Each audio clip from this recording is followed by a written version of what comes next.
Okay, it's one of Ireland's most iconic beers from one of Ireland's best loved breweries, I guess you could say.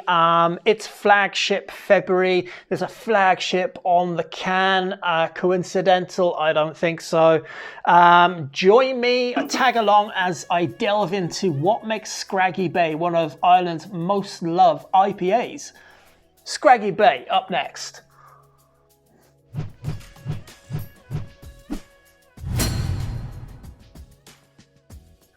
Okay, welcome back to Views on Brews. I am Brendan, and this is one of my trimmed down, no nonsense beer review videos, where we just get straight into the beer and get to the facts of what makes this such an interesting beer that has stood the test of time really in Ireland and just has made it to one of the levels where this beer almost becomes kind of untouchable in the realms of, like, you know, if I went to my independent off license and they stopped stocking this beer, I'd miss it. Now, I don't have this beer all the time because there's so many different beers out there that I want to try, but I'd be heartbroken if this one was ever taken off the shelves. And I think a lot of people in Ireland feel that way about this beer. So what makes it that likable? Let's have a little look. Let's open the beer and let's see what this beer is all about.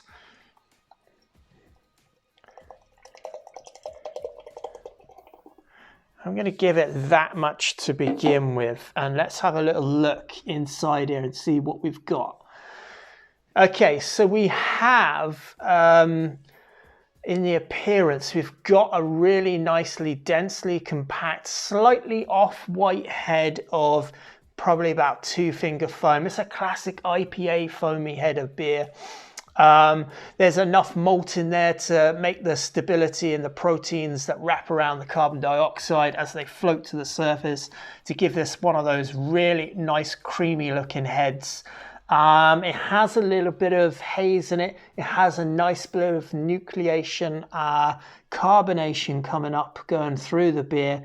It just looks so inviting. IPAs always do that for me. You know, some beers just look more inviting than others. Like if you have a sour beer and it doesn't have a head on it, you know, it's never going to look quite as fantastic as this does. It's a golden ale, a really nice sort of antique gold color to it. Let's have a look and see what aromas are on this beer.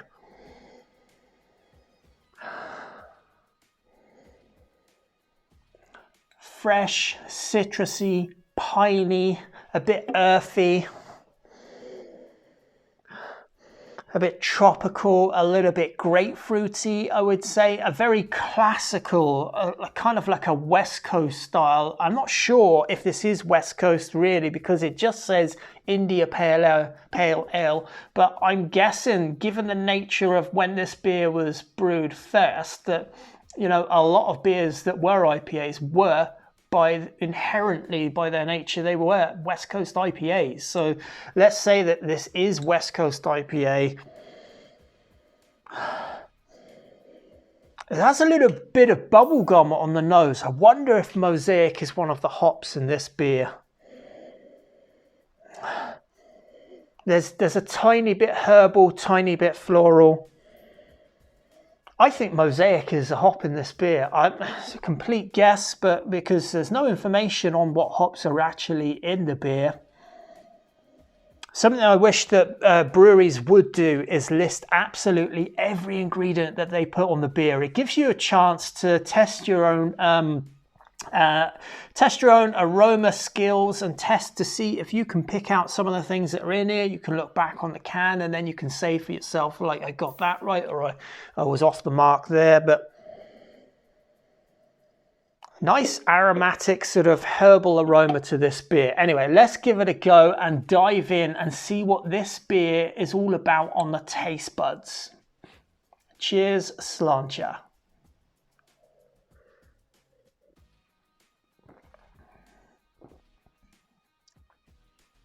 It is bitter. It's got a decent amount of bitterness, somewhere in around the 60, 65, 70 IBUs, I'm guessing. It's not massively dank bitter. It's just classically bittered, West Coast style. It is, of course, a West Coast IPA. It has that grapefruitness, sort of piffiness already on the taste buds. It's bitter. It's bittering hops, but it's also bitter from that grapefruit perception that you get from the hops. It's classically hopped as well.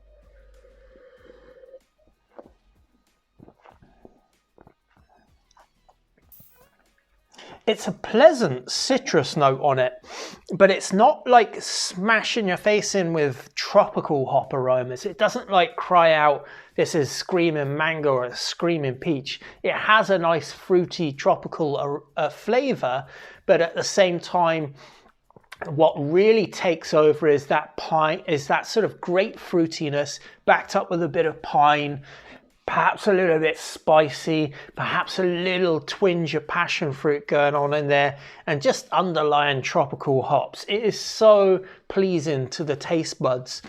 There's bitterness on the taste bud.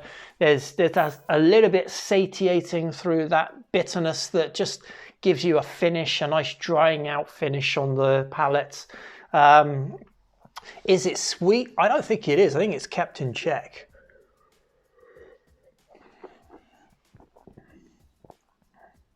Oh God, a bit, I can see why absolutely everybody loves this. It's one of those real go-to beers that is going to be consistently good in delivering you a really nice, reliable West Coast IPA flavor. It's not going to blow you apart in terms of like, oh my God, what is in this? But at the same time, it delivers on its promise of being an IPA. And it's been consistently like that through the years as well. I love it for the bitterness. It's not over the top bitter, and it's not over the top tropical. It's not over the top hoppy, but it's packed with hops at the same time. If that makes any sense. A little bit resinous as well. So yeah, a basic profile of this is nicely bittered, decent amount of bitter in, restrained sweetness, fairly dry due to the bitter in hops, a bit earthy, a bit piney, a bit citrus, a little bit spicy, a little bit tropical, and just fantastic on the taste buds.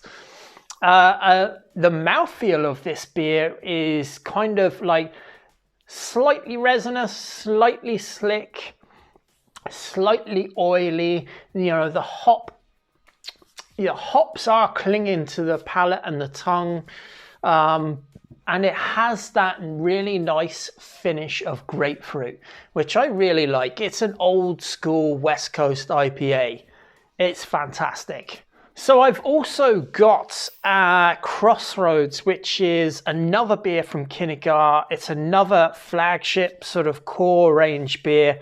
That labels itself as, or describes itself, I think, as an American style IPA, whereas this one just describes itself as IPA. But I would argue that this is, it's a really old school traditional style American hopped IPA. I mean, it has all those classical flavors in it, and I think that's why everyone is drawn to it. It's so reliable. It's a go-to beer. It's €3.30. It's really easy. Usually part of it was up until recently when the government changed the rules. It was part of one of those 3 for $9, so you could have got it for €3. It's gone up a little bit in price. It's only 5.3%, so there's a bit more drinkability and sessionability to it. I just love this beer. I think it's absolutely fantastic, and that's why it makes one of my flagship February beer lineups.